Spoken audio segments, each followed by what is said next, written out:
All right, everybody. So we are in Pasco County, Florida, and we're going to meet somebody that lives here in the woods in Pasco County, Florida. Learn a little bit about their story.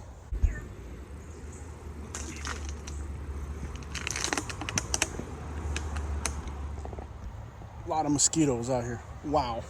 Lisa, how long have you been homeless? 18 years. Wow. So you are what we call an expert on homelessness. Unfortunately. Okay. But Lisa, after 18 years on the street, you look very healthy. I've had a lot of problems. Yeah. I do have cancer in my lung and my liver. Okay. I am actually disabled. From birth, I have scoliosis. Okay. And every day I am losing more and more of my spine, so I'm becoming permanently disabled. Gotcha. Or permanently, whatever you want to call it. Gotcha. I was actually killed on the road. I was hit up here at 19 mile stretch. I got 6 broken ribs out of the deal. I got a punctured lung. I had a massive cut across the top of my head, 7 inches. Blood transfusion, I've had it all. I have been through a lot of abuse. Because I'm a CNA, I'm a nurse Okay. by trade. So I was doing a lot of actual physical things I should not have been doing, but I still have permanent injuries from the accident. So that's what I'm also struggling with. I now have no ribs on my left side. I am kind of like squishy. And this little girl is my little baby, Scarlett. I've had her 7 months. Cool. I got her when she was a newborn. What was it like when you first became homeless? Where were you? I mean, has it always been in Florida or? No, it hasn't always been here. I came out here at the end of '92. I was 18 years old. I was just finishing high school. Then I got married. Word. I was married 20 years. Yeah. I have 2 boys, 2 sons. And that's how it all actually started, was because of my husband. Okay. Ex-husband now. Mm-hmm. But I've been out here struggling. I have been trying to do everything that I can.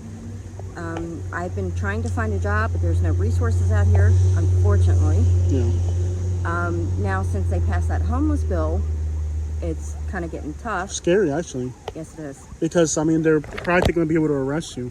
Yes. Gotcha. In those 18 years homeless, have you ever been arrested for trespassing and stuff like that? Not trespassing. I do have a record. I'm not a felon, though. Okay. It's all misdemeanor, traffic, dumb crap, but Okay. it's not anything felony. Okay. And Related to homelessness mostly or no? No. Okay. Because a lot of homeless people get trespassed back to back to back. Mm-hmm. Yeah. It does happen a lot. Mhm. But no, I'm not a convicted felon, and that's what's got me worried right about now, is because they can come back here and arrest. Mm-hmm. And because I have her, Mhm. I don't want to lose her. She is family. She's my daughter. Mm-hmm. And like I said, it's been a lot. So and So that law does concern you. it does. And I would be I did videos outside of a homeless shelter in Bradenton, and it was Salvation Army. It was terrifying. It is. It's very much so. Can you explain to people the conditions outside of these shelters? When you go to these places that are supposed to be homeless shelters, do you feel safe at those places? Would you go to one of those places? Because they're not, from what I've seen. I mean, I did one where they were fighting outside. No, honestly, I would not recommend going to a shelter. Just because the fact of the matter is that I've been out here so long. Yeah. No, I wouldn't actually, because they are not actually safe. People do steal from you. People lie. You're actually, if you are a lone wolf like I am, Yeah. you're stuck with 10 other people. Yeah. It's really, honestly, they say shelters are supposed to help you. They really don't. Yeah. I mean, it's, They're very violent from what I've heard and Yes. I've seen, actually. Yes, they are. They are very violent. And I honestly, if somebody told me if I had to go back into a shelter again, Mhm. I'd be like, No. you. No. I wouldn't recommend it. So are there even going to be enough shelters in this county for that many homeless people? Probably not. No, There's not enough prisons, jails, or shelters. no, there's not. Sorry, I'm. You're good. I know mosquitoes are horrible out here. I'm feeling them too. being bit. But I appreciate you being out here with me, though. thank you. But no, shelters are actually no good. I honestly, I would not recommend going into one. Okay. Even if they did open up a shelter, which I highly doubt that They will. won't. Yeah, they won't. But they would. They're no good. Yeah. I'm not out here doing drugs. I'm not out here drinking. No, obviously, if you were 18 years homeless, I can see you do your hair. Your hair looks new. I don't know. Your skin, your hands, I don't see any. No needle scars. So obviously, you're not. And I mean, we know what drugs do to people, and your health shows that you're not Right. in that condition. Right. And a lot of people assume, like, if I saw you at the beach right now, maybe in different clothing, and somebody told me you're from England and you're a billionaire or something, I would believe it, you know? Right. Your condition doesn't show 18 years of homelessness. I mean, Right. obviously you've stayed drug-free during that time period for them. I mean, right now you don't look like... You can tell when somebody's really heavily into drugs. Right. Yeah. So, but it honestly, being out here Yeah. is hell of a struggle. Yeah. I mean, we don't eat right. Obviously, being here in camp, we're not getting, the things that we need, Water, electricity. the necessities that we need. Yeah. So it's very hard. And luckily, she's a vegetarian, so I don't have to really worry about her too Yeah. much. But yeah, the services here at the church are only Tuesdays and Thursdays, 5 to 6. But otherwise, Metro does come out and serve us bag, I don't know what you want to call it, but Something. and it's still not even enough to get us by. Gotcha. What is Metro? It is the church up here on 19. Okay, so this is church that helps people. Okay. Their services were actually pretty good at one point, but they're now starting to not help us again because of all the, and I hate bashing them, but it's honestly they're not giving us what we need. Yeah. And again, I guess churches are kind of, it's not really their responsibility all the way through. I mean, it's kind of like it should be like a society thing. It shouldn't just be put on one organization. So, because this church is, I mean, complicated issues. There are. I mean, every state, and a lot of people say, oh, it's a Republican or Democrat thing. No. The whole country, there's homelessness throughout the whole country. Yes. The whole country's got homelessness. It doesn't matter. It's everywhere. I mean, some people do choose to be homeless. Some people don't. Unfortunately, some of us don't have family.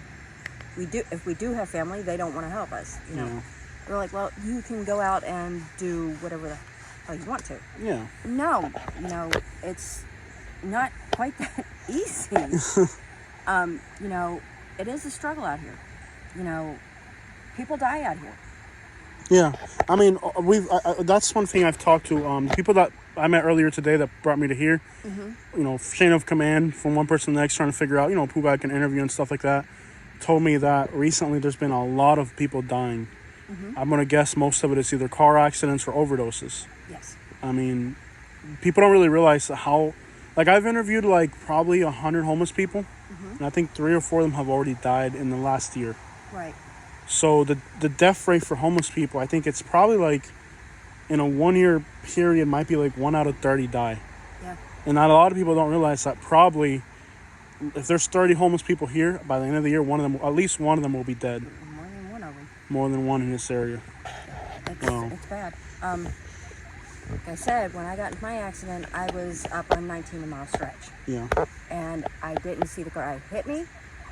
I didn't feel it because, Yeah. but I was actually dead on the road. When the EMS found me, they said I was literally on my last breath. I was gone. I don't know how they scooped me up. But I was DOA when I got into the hospital. I was DOA for 15 hours. Wow. The trauma team had my body for 15 hours. They were this close of calling me, Yeah. and for some reason, Gotcha. I came back. Where were you born? I was born in Missoula, Montana. Montana. Wow. Like the TV show King of the Hill. His wife Peggy was from. She had horses in Montana. I don't know if you know that little detail. You ever watch the TV show King of the Hill? Peggy, the wife, was from little town in Montana. She had horses. Right. Were there horses and cows involved in Montana? All right, I was born a mountain goat. Tell me about life in Montana when you were little there. You grow up. I was born there. Yeah. I don't know much about it. My mom and my father got divorced when I was 2. So, from then on, I was in Maryland, Okay. Pasadena, Glen Burnie, Annapolis, Everywhere. Chesapeake. Yes. Woo. Okay. So I've been around, and I've been here since the end of '92. I came down here, like I said, when I was 18. What's the attraction of Pasco County, may I ask? I'm not sure. I'm sorry to say, but Did it trap you or did it attract you? I think this is more of a trap. A trap than an attract? I think this is more of Yeah. a black hole, A sinkhole. pretty much. Tell me about alligators. Well, we do have the lake right here. Okay. Right beside me. I know they're there. There are probably quite a few of them. I know one is about 10 foot. I don't know if it's a mother gator or a male. Mm-hmm. But they are Do they ever venture out here and try to dig through your stuff? not mine. No. I bet if you were closer to the camp, they'd be... Yeah. Okay. There are lots of critters out here. All right. I have seen a spotted leopard a long time ago, a baby. I don't know where it came from. Yeah, like pet industry probably or something. I don't know. But she was gorgeous. It was it wasn't these woods, it was the woods up there. Okay. It was in the middle of the night, pitch black. Mm-hmm. Thought it was a house cat. Mm-hmm. I didn't have my phone at the time because it was pitch black and I couldn't take a picture of it if I wanted to. Yeah. And I really wanted to see it. Mm-hmm. And it was literally about from this tree right here. Mm-hmm. It wasn't this tent, but it was literally that close to, and she was perfectly poised up the tree. Gorgeous. Wow. And I turned around. I don't know where she came from. Skinny as rail, poor thing. And she was just halfway up my tree. I was like, oh my Lord. I was like, and when she moved into the moonlight, you could see the spots on her back. I was like, Wow. Probably somebody had it as a pet and it got away. I don't know. Yeah. But gorgeous. I was like, I was just complete dumbfounded. I was like, and for like 4 days I fed her, and I don't know where she went off to at that point. I don't know if she was skinny. So I don't know where her mom went, or if her mom was actually killed, which is possible. But yeah, I mean, there's deer out here, there's bobcats, there's coyotes, there's all kinds of great things. Raccoons ever try to start a mess in your camp and you're in there while you're sleeping? They do come around, and that's one thing that we have to worry about, because right now there is a rabid raccoon. It's a mother. And it obviously comes around the back end of my tent, and it's like, Straight up rabid. yeah, What? it's rabid. Wow. And it comes out in the middle of the day when it's not supposed to. Yeah. Well, I think if people feed them too, like it makes them lose fear. Right. Crazy. Because she starts, as you can tell, she is going absolutely apeshit right now. Mm-hmm. If you can hear her. Yeah, I hear her. Just like, what's going on? So, and she does know. I've had somebody come around the camp. I was half knocked out. I was playing with my phone or something, and I didn't know somebody was floating around, and she went off the chain. So alarm system. And actually with her, I was sleeping one night, or an afternoon, I guess, and I didn't realize she knew CPR. I was knocked out cold. I guess I wouldn't wake up, and she was jumping on my chest. And she was just a little newborn, no weight on her, not like now. She was jumping on my chest. She literally woke me up, and I literally had chest pains after she was jumping on me. So I was like, what is going on? And by the time she finally got me awake, she actually laid on my chest again, right over my heart. So I'm sure in those 18 years you've met people who've helped you. Is there any story of somebody helping you in those 18 years that's always been memorable to you? Like somebody that's done something nice for you that you've always remembered? Actually, yes. It was the ladies at the church. It was Miss Joyce, one of the head servers. She actually gave me a bike. And I was actually grateful. It was a cruiser, a beautiful cruiser. I wish I still had it, but I was having problems with it, so I had to get rid of it. But I've always remembered. Oh, and Miller, David Miller. Okay.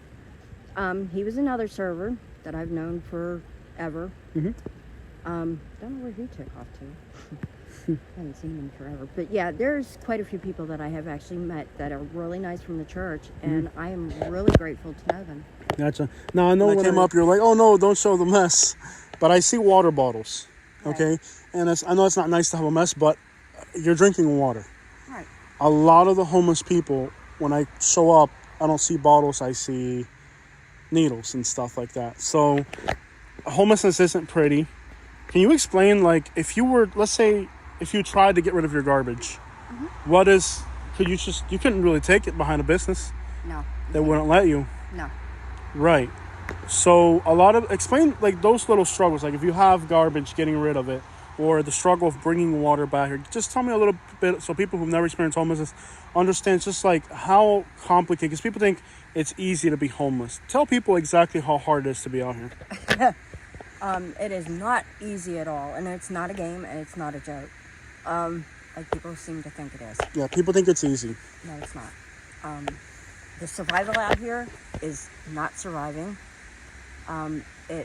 It is very difficult to bring water out here. It is. I go to the church across the street and use the hose.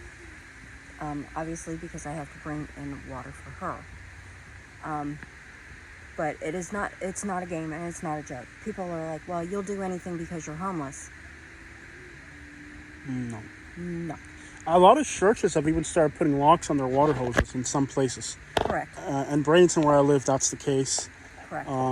So it's good that at least they do that, you know? Right.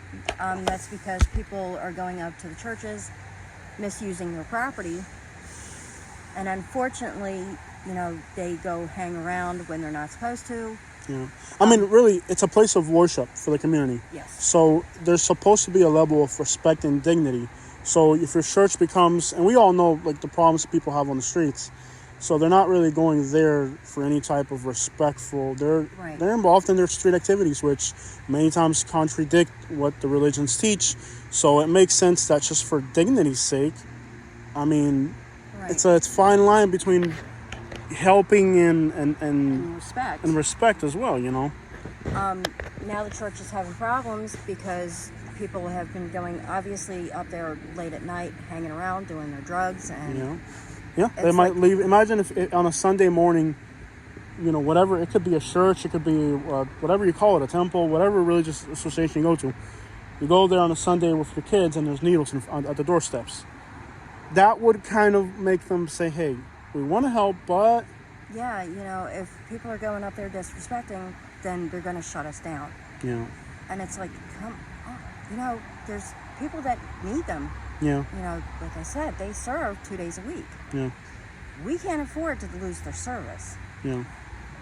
But again, not everybody's... I mean, a lot of people that end up homelessness have this, like, ideology of freedom, or they feel like being homeless gives them freedom, but in reality, it just makes your life a lot harder, from what I can understand. Yes. Do you have any conspiracy theories about homelessness, any ideologies? It's not easy, I'm telling you. Yeah. People, again, think it's a game, it's a joke, that we're all out here doing drugs, that we're all out here being an addict. Yeah. I'm not. I'm struggling, yes, because of my health issues and what are you doing, Scarlett? I'm struggling because of my health issues and things like that. Gotcha. And it's also my mental because of the things that I have also been through. Grown adults at this point. You have 2 kids? I have 2 kids. Are they in Florida? No, they are up in New York with their father. Okay. What is the matter with you? You are just, you are acting like a spaz. I was married for 20 years. Okay. That's how I became actually homeless. I hate talking about that. I know, I'm sorry. That's all right. How does marriage lead to homelessness? My wife hasn't got me there. She's buying cars and she's working on it a little bit. My mom had bought us a house. Yeah. He decided he wanted to refinance it twice. Oh, that's a bad idea. Yeah. Mm-hmm. And he decided not to want to pay the bills. That's how that one all started. Yeah, so I used to have a house paid off, and now I'm paying rent. And one bad decision to the next can kind of lead you, and you know. Right. I can see the chain of events. And that's exactly what happened. It was just one thing after another. You don't get lumps from mosquito bites. I am like, my goodness. Let me show you. Oh, you got them too. What? Unbelievable. I really appreciate you standing out here. I know you're like, I don't want to be out here. It sucks. That's all right. But the mosquitoes are just unbearable. Yes, they're very thick out here. The bugs are very thick. The yellow flies are horrible. Yeah. What are you squawking about? Try this thing called Bronchos for horses. You just spray it, like, see those blankets you got back there? Just spray it around on surfaces, and it really works. And it lasts forever, because I know the off stuff is so expensive. Oh yeah, the deep. It's incredibly expensive, and it doesn't last. And it's got chemicals that are bad. But there's this thing called Peripherin, and they sell for horses. It's called Bronco. If you go to Tractor Supply or Rural King, they'll have it. And it works more effectively than the other stuff, because the other stuff, even if you go in the sun, it'll burn you or whatever. Right. Gotcha. It is not a joke to be homeless. It is very serious out here. People are like, well, you'll do anything, you'll this, that, and the other. No. Yeah. It is not a joke to be cruel to somebody, and it's not a joke to be cruel to an animal. Gotcha. Have you had people be cruel to you, like, you know, pick on you or just be disrespectful over the years? Yes, I have. Gotcha. Anything that, like, somebody did that really bothered you? I know it's probably tough to get into that, but, you know. I've had a lot of abuse. Yeah. I've been beaten quite a few times. I have been through a lot. Gotcha. People do disrespect you out here. Yeah. They think that, you know, you'll do anything. Yeah. Like, yeah, I gotcha. Understood. Understood. I'm not going to say They try to take advantage of you. Yes. But you don't put up with that. No, I don't. And you fight back hard, I'm going to guess. You got a good swing on the left hand. I do. People have been cruel to her. They have threatened her life. I'm like, no. Gotcha. She's an innocent animal. And I will not put up with it. I will knock somebody the hell out. So what difference, as a human being, right? What difference could there be between me and you? Let's say I have a house, you're homeless. What makes, because even like we know that, for example, law enforcement doesn't respect your civil rights. People abuse you. People take advantage of you. If you have a police report to make, the law cops don't want to hear it. Right. What is there really a difference between me and you? No. Between me having a house and you not having? No. Honestly, no. Okay. So I know that kind of sounds stupid. no, it doesn't. It doesn't. We're all humans. Right. We're honestly a person is no different from another. I know that sounds kind of judgmental. The homeless and the homes are struggling just as much. Yeah. The cost of living is way too high. You know, the government is trying to put us out anywhere and everywhere, even the people that are not homeless. Yeah. The survival out here is shit. Yeah. There are no jobs out here. Yeah. You know, even if you're out on the road trying to panhandle, you're not going to make any money. Yeah. People are tight. This is a tight. Pasco County is an area of retirement with no industry, so it's difficult. Right. There aren't even beaches here. At least some other towns have beaches. They get industry for tourism. You don't even benefit from tourism here. No, there's nothing here. I mean, I'm sorry, but Florida's a black hole. Yeah, it is. It is economically. I mean, compared to other states, they have industry incentives. There are literally no industry incentives here in Pasco, especially Pasco County. No. You don't have beaches for tourists. You don't have industries. No.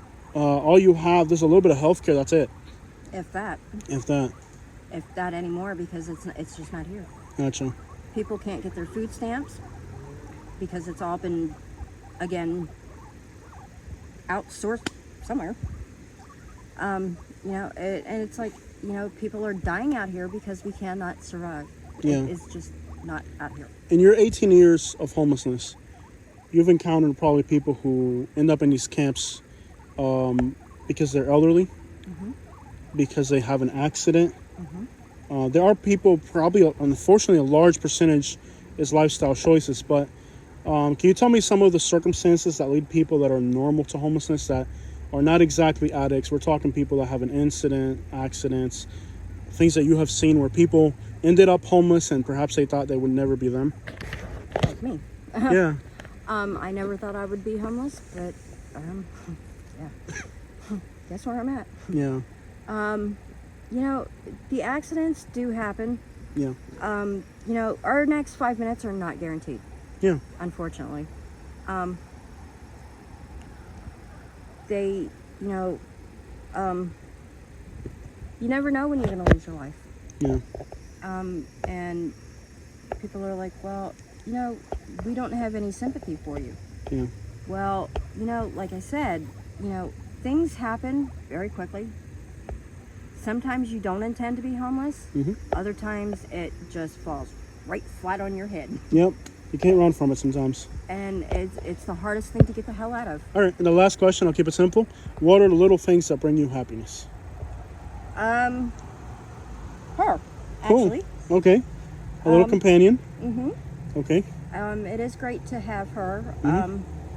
Like I said, when you have PTSD and anxiety and things like that, a crazy little ham like her, Yeah. does help quite a lot. She's very easy to take care of, Gotcha. except when she's acting like a goofball like she is. It's just little things that, you try not to think about. She is acting like a complete but, she's...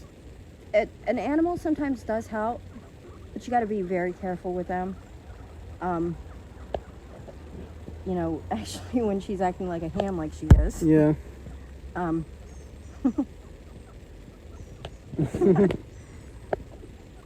camera focus right on her. Being a little ham. Gotcha. Well, thank you so much for your time. I really appreciate you taking the time, to share your story a little bit. And I want to congratulate you on staying healthy, because after 18 years of homelessness, you seem to be very healthy. And It's very hard. I guess, a lot of people say that homelessness always leads people to addiction, maybe depression and all that. Do you feel that that's a huge temptation? Explain to people, I'm not saying that's the case with you, but I'm sure you've seen it with other people perhaps as well, where they weren't addicts until they became homeless, because when they got out here, they got so desperate that it just led them to that. Right. And I did have somebody come 15 feet right in front of me. Wow. It was because of depression. Okay. I took him to Oregon to get back to his father for 5 months. Mm-hmm. We came back here within about a year and a half. He was... Okay. So, and this is a real story, Yeah. and I'm trying not to get all upset about it. Yeah. But, it was 15 feet right in front of me. Gotcha. It was very tough. And So I'll have to edit that out. A few keywords. I'll have to just mute the audio, because people will understand what you're saying, but YouTube has they're very strict on that. So I'll edit that out. So in those 18 years, you've witnessed things in these camps that most people will never really witness in their neighborhoods. Let's say, right. Do you ever feel like that kind of leaves you infinitely scarred, where like even if you were to try to go back to live a normal life and get an apartment and that there's a psychological like strings pulling you back. Because I mean, the things that I know, I've been doing homeless camp videos for about a year now, and I'm at the point where I'm getting nightmares, where I think I'm homeless, where I think, can you talk about a little bit of the mental strain that the situation forces on you a little bit? It does. It's hard.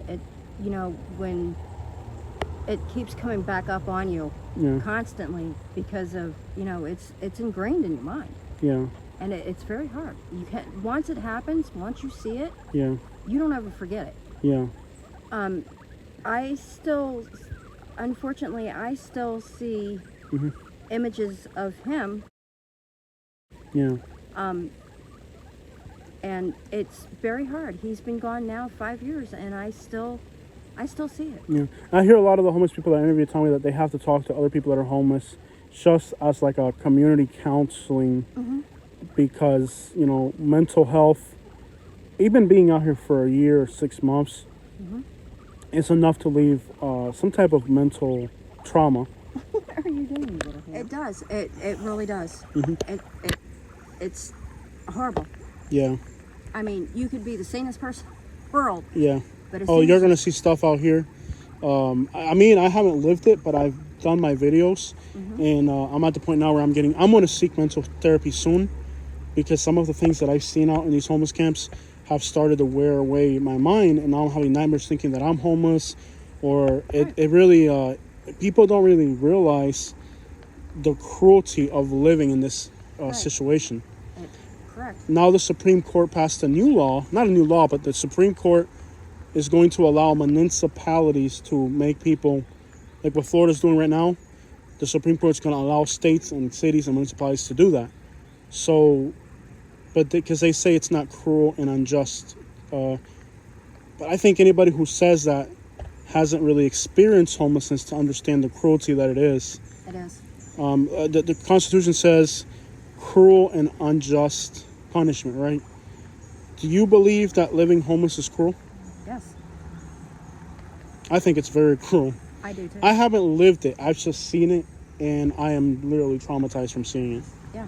You want to have my shirt? Come on.